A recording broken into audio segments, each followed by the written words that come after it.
இன்னும் எவ்வளோ நேரம் இப்படி அமைதியாக இருக்க போகிறீங்க சொல்லுங்கள். ஏன்டி பொண்டாட்டி எப்படி கேட்குற வாங்க. நான் வரலை. நான் பேசினதை நீங்கள் கேட்டுட்டீங்க அதானே? அது வந்து வந்து அப்படி இல்லை. கேட்டீங்க தானே? கேட்கணும்னு கேட்கல. சரி, அது என்னன்னு என்கிட்ட பேசுங்க. அதுக்கே இப்படி உம்முன்னு இருக்கீங்க. என்ன சந்தேகம்லாம் படலடி, நான் எதுவுமே படலை. ஏன் பதறீங்க? இப்போ நீங்கள் சந்தேகப்படுறீங்க, நான் சொல்லவே இல்லை. இங்கே வாங்களேன். நான் இவ்வளோ கிட்ட வர சொல்லலை. பரவாயில்ல இருக்கட்டும். ஏய், என்ன பண்ணுறீங்க? பரவாயில்ல இப்படி இரு. விடுமா? மாட்டேன். சரி, இப்போ என்ன பேசுங்க. பேசுனா தெளிவாயிடுவீங்களா? பேசுங்க. இல்லை வேண்டாம். இப்போ இப்படியே முழுத்தி வச்சுட்டு இருக்க போகிறீங்க. இல்லை கொஞ்ச நேரத்தில் சரியாயிடுவேன். அந்த ரூம்லேயும் இதே தான் சொன்னீங்க. அந்த ரூம்லேருந்து இந்த ரூமுக்கு வந்து எவ்வளோ நேரம் ஆகுது தெரியுமா? இன்னமும் நீங்கள் யோசிச்சுக்கிட்டே இருக்கீங்க. நான் என்ன சொல்லியிருக்கேன்? எதுவாக இருந்தாலும் கேட்டுருங்கன்னு இருக்கேன்ல. இப்படி யோசித்து யோசித்து வெறுப்பேற்றாதீங்க. நான் பேசினா நீ சந்தேகப்படுற ஏதாவது நினச்சிக்கிட்டீங்கன்னா? நான் தான் நினைக்க மாட்டேன்னு சொல்லிட்டேன்ல, அப்புறம் என்ன? உனக்கு எல்லா கஷ்டமும் என்னால் தானே. யார் அப்படி சொன்னா? அதான் உன்னை சுற்றி எல்லாருமே அதை தானே சொல்கிறாங்க. அவங்க சொன்னால் அது உண்மையாயிடுமா? நான் தானே சொல்லணும் எனக்கு யார் கஷ்டம்னு. நீங்கள் என் கஷ்டம் கிடையாது எப்போவுமே. போதுமா? இல்லை இருந்தாலும் இந்த இல்லை நொல்லை அதெல்லாம் இங்கே வேண்டாம். உங்களுக்குள்ளே என்ன தோணுது அதை சொல்லுங்கள். நீ ரொம்ப கஷ்டப்பட்டல. ஆமாம், அதுக்கெல்லாம் காரணம் நீங்கள் தான். நான் என்ன பண்ணுவேன்? என்னடி சொல்கிற? என்னாலையா? ஆமாம், 10th வரைக்கும் கூடவே சுற்றிட்டு எனக்கு பிரச்சனைனா என்னன்னு தெரியாது, யாராவது ப்ரப்போஸ் பண்ணுவாங்கன்னா என்னன்னு தெரியாது, ஒரு பையன் தப்பாக பார்ப்பானா அப்படின்னா என்னன்னு எனக்கு தெரியாது, எதுவுமே தெரியாது. அதெல்லாம் எதுவுமே எனக்கு அப்படிலாம் ஒரு பிரச்சனை வந்து எப்படி சமாளிக்கணும்னு நீங்கள் சொல்லி தரல. நீங்கள் என்ன சொல்லி கொடுத்தீங்க? தொலைஞ்சி போயிட்டு எப்படி தப்பிக்கிறது சொல்லி கொடுத்தீங்க. வீட்டு அட்ரஸ் மறந்து யாராவது தூக்கிட்டு போயிட்டா அவங்ககிட்ட எப்படி தப்பிக்கிறது சொல்லி கொடுத்தீங்க. ஒரு இடத்துல தெரியாமல் மாட்டிக்கிட்டு அங்கேருந்து எப்படி வெளியே வர சொல்லி கொடுத்தீங்க. இதெல்லாம் சொல்லி கொடுத்தீங்க. ஆனால் ஒரு பையன் ஒரு வேளை ப்ரப்போஸ் பண்ணால் அவனை எப்படி ஹேண்டில் பண்ணணுன்னு சொல்லி கொடுத்தீங்களா? ஒருத்தர் தப்பாக பார்த்தா அவனை எப்படி ஹேண்டில் பண்ணணுன்னு சொல்லி கொடுத்தீங்களா? ஒருத்தர் தப்பாக பேசினா அவனை எப்படி சமாளிக்கணும்னு சொல்லி கொடுத்தீங்களா? அதெல்லாம் எதுவுமே சொல்லி கொடுக்காம கிளம்பிட்டீங்க. அப்போ நீங்கள் போனதுக்கப்புறம் எனக்கு அந்த மாதிரி பிரச்சனை வரும்போது எனக்கு எப்படி சமாளிக்கிறதுன்னு தெரில. ரொம்ப கஷ்டப்பட்டேன். ஏன் இப்படி இருக்கிறீங்க? சாரிடி இது என் தப்பு தான். நான் தான் உனக்கு அதெல்லாம் எதுவுமே சொல்லாமல் போயிட்டு மன்னிச்சிட்டு. நீ எனக்கு ஃபோன் பண்ணியிருக்கலாம்ல, நான் அப்போ பேசியிருப்பேன்ல. ஏன்டி இப்படி சொல்கிறேன்? சாரிடி சாரி. அடுத்த வாட்டி சாரி சொன்னீங்கன்னு வைங்களேன், எழுந்து போய் நான் கயல் ரூமில் படுத்துருவேன். சாரி சொல்லக்கூடாதுல்ல. தெரியாமல் சொல்லிட்டேன்னு. இது என்ன? இதுதான் சாரிக்கு பதில். கொன்றுவேன். பேச்சு வாக்கில் என்ன சொன்னீங்க? ஃபோன் பண்ணி சொல்லியிருக்கலாமா? விடுங்களேன், கொஞ்சம் விடுங்களேன். மாட்டேன். விட சொன்னால் இருக்கிட்டே இருக்கீங்க. மாட்டேன். நான் உங்களுக்கு ஃபோன் பண்ணலன்னு தெரியுமா? ஃபஸ்ட்டு நான் ஃபோன் பண்ணி உங்ககிட்ட பேசணுன்னு சொன்னேன், ஞாபகம் இருக்கா? ஜென்ரலாக பேசுகிறது வேறு. ஒரு விஷயம் பேசணுன்னு ஒரு வாட்டி கதறி இருக்கேன். நீங்கள் என்ன சொன்னீங்க? எங்கள் அண்ணன்கிட்ட அவன்கிட்ட சொல்லணும் எதுவாக இருந்தாலும் அவன் சொல்லுவான். அதுக்கப்புறம் நீங்கள் சொல்கிறேன். நீங்கள் எப்படி ஒருத்தன் வந்து என்ன லவ் பண்ணுறேன்னு டார்ச்சர் பண்ணுறான், நான் என்ன பண்ணட்டும் அப்படின்னு எங்கள் அண்ணன்கிட்ட சொல்லி உங்ககிட்ட கேட்கணும். யோசிச்சு பாருங்கள் என் நிலமைய. என்னடி சொல்கிற? எப்போ இது? காலேஜ் ஃபஸ்ட் இயரில் 3வது நாள் வந்து ஒரு நாள் அழுதேன். ஒரே வாட்டி பேசுங்க, அதுக்கப்புறம் மற்றதை பார்த்துக்கலாம். நான் எதுவுமே அதுக்கப்புறம் கம்பல் பண்ண மாட்டேன். இதுக்கு மட்டும் எனக்கு உங்கள் ஒப்பீனியன் தேவைப்படுது. ஒரே வாட்டி பேசுங்க ப்ளீஸ் அண்ணா சொல்லுண்ணா, அவரை பேச சொல்லுன்னு கத்துறேன். அங்கேருந்து நீங்கள் எதுவுமே ரியாக்ஷன் வரல. எங்கள் அண்ணன் என்ன சொன்னான்? என்கிட்ட சொல்வியாண்டா, நான் சொல்கிறேன், அதுக்கப்புறம் அது என்னன்னு சொல்கிறானா, என்கிட்ட சொல்லிடா. எப்படி? அப்போ நான் அவன்கிட்ட சொல்லியிருக்கணும், என்ன ஒருத்தன் லவ் பண்ணுறான், நான் என்ன சொல்கிறதுன்னு கேட்டுட்டு அவன் உங்களுக்கு சொல்வா, நீங்கள் திருப்பி ரிப்ளை பண்ணுவீங்க. யோசிச்சு பாருங்கள் என் நிலமைய. இதில் நாங்கள் இவர்கிட்ட ஃபோன் பண்ணி இவர்கிட்ட ஒப்பீனியன் கேட்கணுமா? வேண்டாம், வெறுப்பேற்றாதீங்க. அதெல்லாம் பேச வச்சிங்கன்னா நான் அழுதுடுவேன் சொல்லிட்டேன். நீ எப்பவும் போல விளையாட்டாக பேசுகிறேன்னு தாண்டி நான் இப்போ ரிஜெக்ட் பண்ணிட்டேன். நிஜமாவே இப்படிலாம் இருக்கும் நான் யோசிக்கலடி. உனக்கு என்ன பிரச்சனை வரும் நான் யோசிக்கவே இல்லடி. நான் ஏன் அப்படி யோசிக்கலன்னு எனக்கு தெரியலடி. உண்மையிலேயே பிரபாவை பற்றி மட்டும்தான் நான் யோசித்தேன். மற்றபடி உனக்கு எந்த பிரச்சனையும் வரும்னு நான் யோசிக்கவே இல்லை. ஏன் அப்படி எனக்கு தோணுச்சுன்னு எனக்கு தெரியல.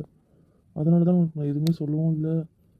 இதுக்கு நீ அப்போ இவ்வளோ பேசும்போது நான் சும்மா எப்பவும் போல நீ என்கிட்ட பேச கேட்குற, அதுக்கப்புறம் இது மாதிரி பண்ணால் நீ மாறிடுவா அப்படி தாண்டி நினச்சேன்.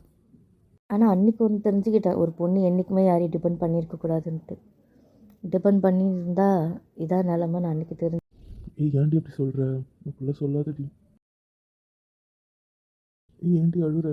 ஏன்டி இப்படி அழுற சொல்கிறீ? ஆமாம் அத்தா, அன்றைக்கி தான் தெரிஞ்சுக்கிட்டேன் ஒரு பொண்ணு வந்து யாருமே டிபெண்ட் பண்ணியிருக்கக்கூடாதுன்ட்டு. டிபெண்ட் பண்ணியிருந்தா லைஃப் ஃபெயிலியருன்றது அன்றைக்கி நான் புரிஞ்சுக்கிட்டேன் அத்தா. நான் தெரியாமல் பண்ணிட்டேன்டி. அழாதடி ப்ளீஸ் டி, அழாதடி. இல்லை அத்தா, உங்களுக்கு புரியாது அந்த வேதனைலாம்.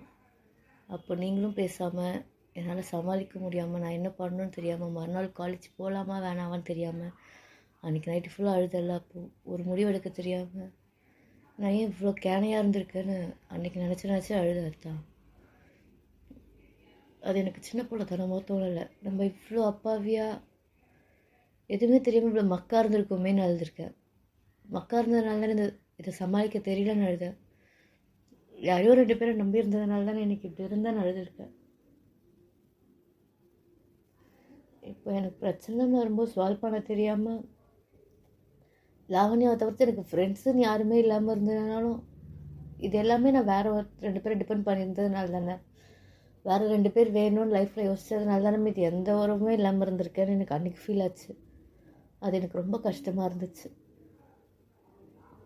அன்றைக்கி தான் முதல் முறையாக நான் தோற்றுருக்கேனோன்னு ஃபீல் ஆச்சு. யாரும் நம்பக்கூடாதுன்னு நினச்சேன். எல்லோரும் அவங்க சுயநலமாக இருப்பாங்க, நம்ம மட்டும்தான் எல்லோரும் நேசிக்கிறோம், யாரையுமே நேசிக்கக்கூடாதுன்னு அன்றைக்கி தோணுச்சு. அது அப்படி இல்லடி, நிச்சயமாக நான் அப்படி யோசிக்கலடி, புரிஞ்சுக்கோடி. அதுக்காக எப்படி சொல்கிறீடி, யாரோ 2 பேருன்ட்டு கஷ்டமாக இருக்குடி. ஆமாம் ஆமாம், இதை வேறு எப்படி சொல்லணும்னு நினைக்கிறீங்க? அவனுக்கும் தங்கச்சி வேண்டாம், நீங்கள் தான் முக்கியம். உங்களுக்கும் நான் வேண்டாம், பணம் தான் முக்கியம் இல்லை? அப்போ உங்கள் 2 பேரும் நான் என்ன சொல்ல முடியும்? மற்ற 2 பேரும் தான் சொல்ல முடியும். வேறு எப்படி சொல்வேன்னு நீங்கள் எதிர்பார்க்குறீங்க? அவன் அப்படி நினைக்கலடி, அவன் பாவண்டி, அவன் இதில் சொல்லாதடி ப்ளீஸ் டி, அவன் கஷ்டப்படுவான்டி. வேண்டாம் அத்தா, 2 பேருமே இந்த 2 இடத்துல ஏமாற்றி தான் இருக்கீங்க, ஒன்றும் பிரச்சனை இல்லை. நான் தான் அதெல்லாம் வேண்டாம் மறக்கணும்னு நினைக்கிறேன்ல. திரும்ப திரும்ப ஏன் அத்தா அதை பற்றியே பேசுகிறீங்க, அதை பற்றியே ஞாபகப்படுத்த வைக்கிறீங்க? வேண்டாம். என்ன நிஜமாகவே எனக்கு இந்த 7 வருஷன்றது நான் சந்தோஷமே இல்லைன்னு சொல்ல மாட்டேன். என்னை என் ஃப்ரெண்ட்ஸ் நிச்சயமாகவே சந்தோஷமாக பார்த்துக்கிட்டாங்க. உண்மையிலே லைஃப்பில் ஃப்ரெண்ட்ஸ் முக்கியன்றது நான் அப்போ தெரிஞ்சுக்கிட்டேன். அதனாலேயே என்னவோ நான் எல்லாருக்கிட்டையும் பேசி பழகினேன். 2 பேர் கூட மட்டும் இருந்துட்டு ஏமாந்தது போதும் தான். தெரிஞ்சவங்க தெரியாதவங்க யாராக இருந்தாலுமே சிரித்து பேசி அவங்கக்கிட்ட ஒரு கனெக்ட் வச்சுக்கிட்டேன். அதனால் அங்கே வர பேஷண்ட்ஸ் கூட எல்லாருக்கிட்டையுமே என்னால் ஃப்ரெண்ட்லியாக மூவ் பண்ண முடிஞ்சது. உண்மையிலே இதுக்கப்புறம் வெறும் 2 பேரை நம்பி ஏமாறக்கூடாது, லைஃப்பில் நமக்கும் 4 பேர் வேணும்னு தெரிஞ்சுக்கிட்டது அந்த இடத்துல தான். அதனால் நிஜமாக நீங்கள் நீங்கள் எவ்வளோ காயப்படுத்தினாலும் எனக்கு என் காலேஜ்குள்ளே போயிட்டா எனக்கு வெறும் அவங்க சந்தோஷம் மட்டும்தான் கிடச்சிது. சில பிரச்சனைங்க இருக்கும், ஆனால் அந்த பிரச்சனையை சமாளிக்கிற சந்தோஷமாக எனக்கு அவங்க தான் கொடுத்தாங்க. ஒரு சில பேர் மட்டும்தான் பிரச்சனை, ஆனால் அவங்களையும் சில இடத்துல கம்முன்னு சைலண்ட்டாக போயிடுவாங்க. அதனால எனக்கு சந்தோஷம்னு இருந்தது என் காலேஜ் மட்டும்தான். அந்த காலேஜ் மட்டும் இல்லைன்னா உண்மையிலேயே என் லைஃப் நரகம்தான். உங்களுக்கு என்ன, பணம் தானே முக்கியம்? எனக்கு பணம் முக்கியம், பணம் முக்கியம்னு சொல்லாதடி ப்ளீஸ் டி, நான் சொல்ல வர்றது கேள்றி. சரி அத்தா, இங்கே எதுக்கு இருக்கீங்க சொல்லுங்களேன். இந்த ஃபாரின் வேலை உங்களுக்கு எதுக்கு வேணும்? அது வந்து இங்கே நல்லா சம்பாதிச்சு அங்கே வாழ்கிறதுக்கு தானடி. அதுதான் அத்தா நானும் சொல்கிறேன், உங்களுக்கு பணம் தான் முக்கியம். நான் மட்டும் இப்போ வேறு என்ன சொல்கிறேன்? வேறு ஒன்றுமே சொல்லலையே.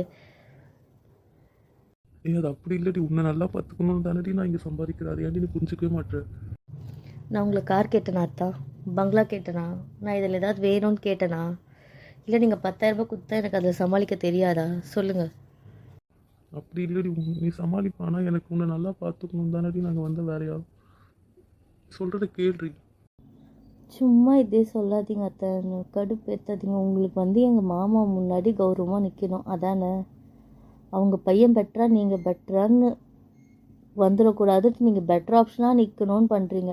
இப்போ எனக்கு இந்த பெட்டர் ஆப்ஷன் வேணாம் நான் சொல்லிட்டு என்ன பண்ணுவீங்க? இப்போ பேசாதடி, கஷ்டமாக இருக்குடி ப்ளீஸ் டி, பேசாதடி. நீங்கள் இத்தனை வருஷம் பண்ணது எனக்கு வந்து அதான் கஷ்டமாக இருக்குது. நான் கேட்டேன்னா உங்களை இதெல்லாம் இல்லை, நான் இப்படி தான் வாழ்வேன்னு நான் சொன்னேன் நாயா? எனக்கு புரியல. எங்கள் அப்பா அம்மாவை கன்வின்ஸ் பண்ண எனக்கு தெரியாது, இல்லை எங்கள் டேடி மம்மி கன்வின்ஸ் பண்ண எனக்கு தெரியாது.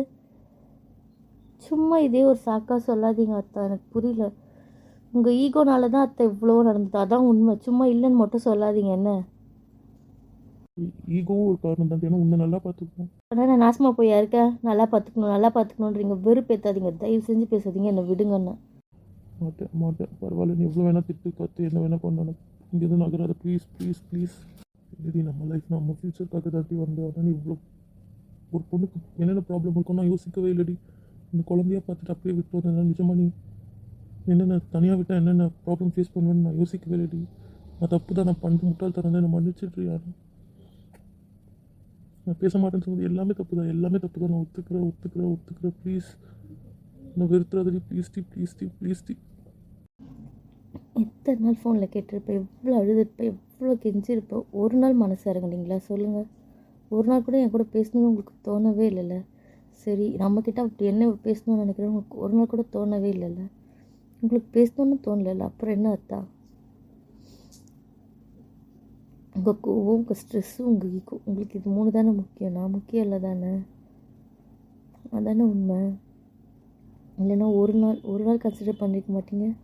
ஏன் நான் கேம் போகிறதுக்கு முன்னாடி என்னாச்சு? அப்போ எவ்வளோ கெஞ்சினேன், ஒரு வாட்டி பேசுங்க, என் ஃபோனுக்கு பண்ணுங்கள். ஏதாவது ஒன்று பண்ணிங்களா? ஒரு வாட்டி என் ஃபோனுக்கு ட்ரை பண்ணிங்களா? இல்லை. அப்பவும் முடியாது. ஏன் அந்த உடனே தானே வரப்போகிறேன். அப்போ பண்ணியிருந்துருக்கலாம்ல. அப்போ பண்ணணும்னு தோணுச்சா? இல்லை.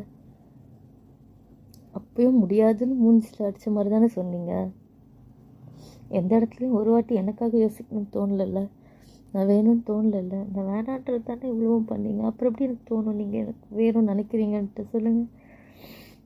அதனால தான் எல்லாருமே சொன்னாங்க, நீங்கள் என்னை வெறுக்கிறீங்க, உங்களுக்கு நான் வேண்டாம், அப்படி தான் நீங்கள் நினைக்கிறீங்க. எல்லோரும் அப்படி தான் குத்தி காட்டினாங்க, அப்படி தான் என்னை காயப்படுத்தினாங்க. ஆனால் யார்கிட்டையுமே எனக்கு சொல்கிறதுக்கான பதில் இல்லையே. ஒரு நாள் பேசுனீங்களா? இல்லை. நீங்கள் என்னை நினச்சிட்ருக்கீங்கன்றதுக்கு எனக்கு ஏதாவது ஒரு ஆதாரம் இருந்துச்சா? ஏதாவது ஒன்று இருந்துச்சா? எதுவுமே இல்லைல்ல. என்னை நீங்கள் காஸ்ட்லியான கிஃப்ட் வாங்கி கொடுத்தா அதை நீங்கள் லவ் பண்ணுறதா அர்த்தமா என்ன? எனக்கு புரியல. அந்த கிஃப்டெல்லாம் ஒரு குப்பைக்கு தான் சமம் என்னை பொறுத்த வரைக்கும். அதெல்லாம் என் ஜென்மத்தில் இனிமேல் என்றைக்குமே நான் தர மாட்டேன். எனக்கு பணத்துக்கு பின்னாடி போனீங்கன்றது மட்டும்தான் எனக்கு அந்த கிஃப்ட்டை பார்க்கும்போது தோணுதே தவிர, நீங்கள் எனக்கு ஆசையாக வாங்கி கொடுத்தீங்கன்னு எனக்கு எந்த கிஃப்ட்டு மேலேயுமே தோணலை. தெரிஞ்சுக்கோங்க. எல்லா விஷயத்தையும் அப்பாக்கிட்டேயோ அம்மாக்கிட்டேயோ ஃப்ரெண்ட்ஸ்கிட்ட இல்லை ஒரு அண்ணன்கிட்ட ஷேர் பண்ண முடியாதுல்ல. சில விஷயம் புருஷன்கிட்ட லவர்கிட்ட தானே ஷேர் பண்ணுவாங்க. அது அவன்கிட்ட தானே பேசணும். அப்போ நான் அவனை போய் எங்கே தேடுவேன்? அப்போ எனக்கு யார் இருந்தால் அப்படி ஷேர் பண்ண சொல்லுங்கள். அப்படி ஒருத்தர் என் லைஃப்பில் இருக்கானா இல்லையான்னு தெரியாமல் தானே 7 வருஷமாக வாழ்ந்துட்டுருக்கேன். கேட்குறவங்கிட்ட விட்டு கொடுக்காம, ஆனால் கெஞ்ச போது பேச முடியாமல் எல்லா இடத்துலையும் காயப்பட்டு தானே வாழ்ந்தேன்.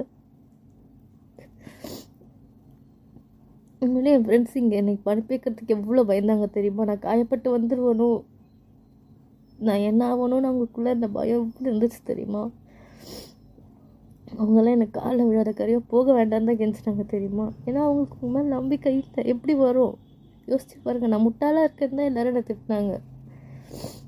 அவங்க மற்றவங்க முன்னாடி என்னை விட்டு கொடுக்காம இருந்தாலும் அவங்க தனியாக இருக்கும்போது என்கிட்ட சொல்கிறது முட்டாளாக வாழ்ந்துடாதுன்னு தான். எனக்கே நான் முட்டாளாக வாழ்றணும்னு எத்தனை நாள் தோணுச்சு தெரியுமா? பர்சனலாக ஷேர் பண்ண ஆளே இல்லாமல் என்னை விட்டு நான் எதுவுமே பேச விரும்பல. ஒரு பொண்ணுக்கு லைஃப் பார்ட்னர் எவ்வளோ முக்கியம் தெரியுமா? எவ்வளோ விஷயம் ஷேர் பண்ணுறதுக்கு முக்கியம் தெரியுமா? சில விஷயம்லாம் அவகிட்ட மட்டும்தானே ஷேர் பண்ண முடியும். அது அன்னைக்கிட்ட சொல்லுன்னு சொன்னா புரியுதுடி, அழாதடி. நான் தப்பு பண்ணியிருக்கேன்னு எனக்கு தெரியுதுடி. நிஜமாக எனக்கு நீ இவ்வளோ வழியோடு இருப்பேன் நான் யோசிக்கலடி. நான் நீ உனக்கு குழந்தையாகவே யோசிச்சதுனால நான் உனக்கு பிரச்சனை இருக்குன்னு நான் யோசிக்க மறந்துட்டு மன்னிச்சிட்டு ப்ளீஸ். நான் பண்ணதை எப்படியுமே சரி பண்ண முடியாது, எனக்கு புரியுது. ஆனால் இனிமேல் நான் கரெக்டாக இருக்கட்டி புரிஞ்சுக்கோடி ப்ளீஸ் டி. அழாதடி. பரவாயில்ல, என்ன எவ்வளோ கோவம் இருக்கும் சொல்லிட்டு பேசுடி பேசுடி. ஏன்டி அமைதியாக இருக்க? கொண்டாட்டி ப்ளீஸ் பேசுடி. யாரி இன்னமும் உனக்கு இது ஒன்று விட்டு போகலையாடி?